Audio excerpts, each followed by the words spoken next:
मंच पर आसीन आम आदमी पार्टी के नेशनल कन्वीनर और देश की राजनीति को नई दशा और दिशा देने वाले माननीय अरविंद केजरीवाल जी, संविधान के बहुत ही जानकार और बहुत बड़े बड़े केस यहां पर संविधान संकट में होता था उनको जीतने वाले माननीय कपिल सिब्बल जी, आम आदमी पार्टी के मंत्रीगण, एमएलए साहबान, राज्यसभा के एमपी साहबान और इस रामलीला मैदान में आए हुए आम आदमी पार्टी की रीढ़ की हड्डी, बुजुर्ग, नौजवान, माएं, बहनें, सबको मेरी तरफ से नमस्कार, सत श्री अकाल। आज ये कोई शक्ति प्रदर्शन नहीं है। आज सिर्फ हमने जनता तक ये बात पहुंचानी है कि कैसे आपके अधिकारों को छीना जा रहा है। आप धूप में, आप धुंध में, ठंड में, गर्मी में खड़े होकर पोलिंग बूथ पर लाइन में लगकर वोट डालते हो कि ये मेरा पसंदीदा नेता है, मैं इसको अपने हल्के से विधानसभा भेजूंगा तो अच्छे कानून बन के आएंगे, मेरे इलाके का काम होगा।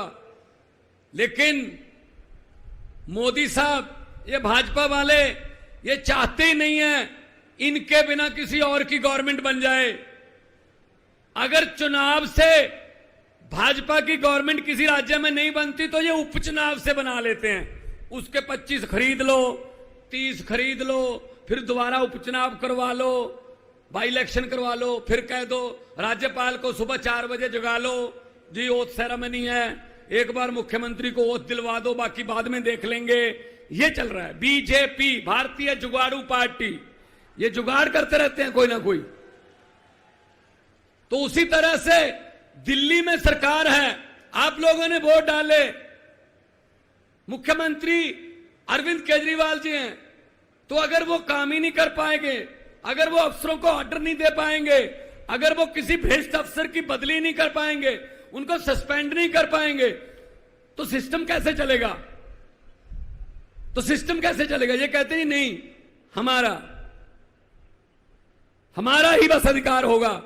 ये अकेला दिल्ली की 2 करोड़ जनता का सवाल नहीं है, देश की 140 करोड़ जनता का सवाल है। दिल्ली में हर प्रदेश का आदमी रहता है, यहां कर्नाटक से लोग भी रहते हैं, बंगाल से भी रहते हैं, पंजाबी भी रहते हैं, यूपी से भी रहते हैं, उत्तराखंड से, पूरे देश से दिल्ली में लोग बसते हैं। दिल्ली देश का दिल है।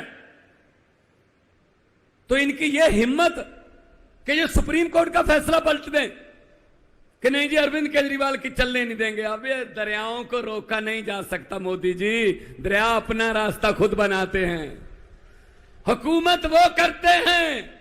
ये आज का इकट्ठ देखकर अरविंद केजरीवाल जी, मैं आपके लिए बोल रहा हूं कि हुकूमत वो करते हैं जिनका दिलों पर राज होता है। यूं कहने को तो मुर्गे के सर पे भी ताज होता है। आप दिलों पर राज कर रहे हैं, इसीलिए इस 42 डिग्री टेम्परेचर में लोग आए हैं। अभी 15-20 हजार लोग आ रहे हैं रास्ते में, बसें बहुत दूर दूर तक खड़ी हैं।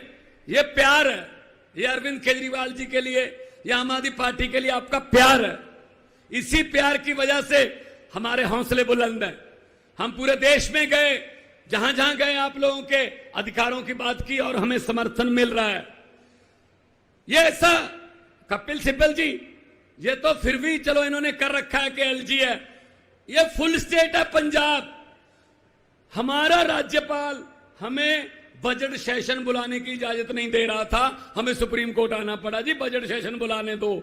सुप्रीम कोर्ट ने कहा बजट सेशन होगा, इजाजत दो।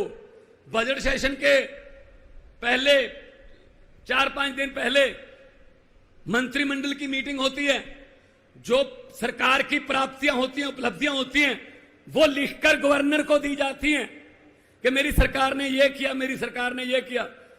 तो उसने कहा हाउस में आके, कहता मैं इसमें मेरी सरकार नहीं कहूंगा। मैंने कहा फिर किसकी सरकार है?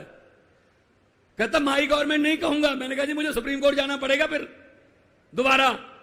You have to say that. ये मंत्रिमंडल द्वारा पास किया हुआ भाषण है, you have to read it word by word. बोला भाई साहब, फिर बोलना पड़ा। तो ये हर स्टेट के कोई ना कोई डिक्का, कोई ना कोई अड़चन करते रहते हैं, ये नहीं चलेगा।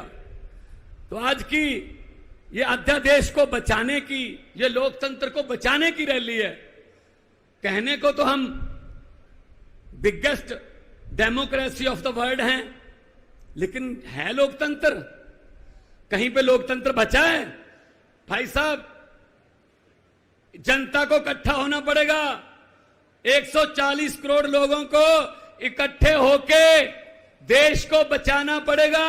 ये देश शहीद आजम भगत सिंह, राजगुरु सुखदेव, चंद्रशेखर आजाद, अशफाक उल्लाह, सुभाष चंद्र बोस, हजारों शहीदों ने कुर्बानियां लेकर यह देश लेकर दिया था। यह किसी के बाप की जगीर नहीं है कि मैं ही इस पे राज करूंगा, मैं ही इस पे राज करूंगा। यह देश 140 करोड़ लोगों के पुरखों ने लेके दिया है, बुजुर्गों ने लेके दिया तसीहे झेल के। ये अपने आप को मालिक समझने लगे हैं, ये अपने आप को समझते हैं हम ही राज करेंगे।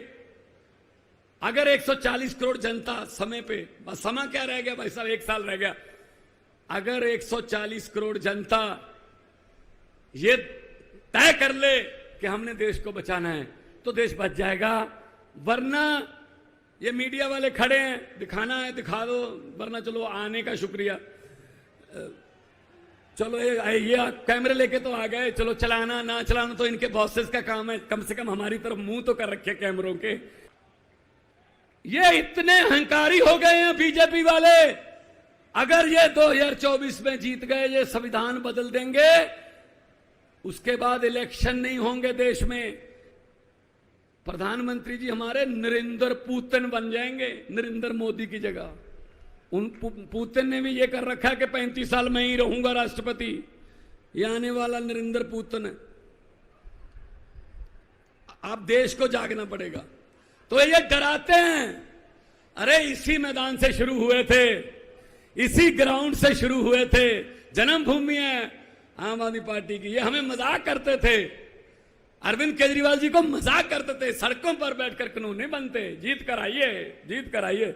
हम जीत कर आ गए, ये सड़कों पर बैठे हैं। अब ये कुदरत है, वक्त है। ये वक्त बहुत बड़ी चीज है। ये राजाओं से भीख मंगा देता है वक्त, ये भिखारियों के सर पे ताज टिका देता है वक्त। वक्त बहुत बड़ी चीज है। ये हमें जेल में डालकर तोड़ना चाहते हैं, हमारी टीम तोड़ना चाहते हैं। इनको मैं यही कहूंगा कि हम वो पत्ते नहीं जो शाख से टूटकर गिर जाएंगे। हम वो पत्ते नहीं जो शाख से टूटकर गिर जाएंगे। आंधियों को बोलो अपनी औकात में रहें। बहुत बहुत धन्यवाद। दोनों हाथ ऊपर करके दो नारे लगा दो, इनकलाब। थोड़ा सा आवाज इतनी हो कि वहां तक पहुंच जाए। ये लेफ्ट में ही है उनका, सबका घर उधर ही है। थोड़ा सा ऐसा उनको लगे, उनके घरों की शीशे हिले कि कुछ हो रहा है रामलीला ग्राउंड में।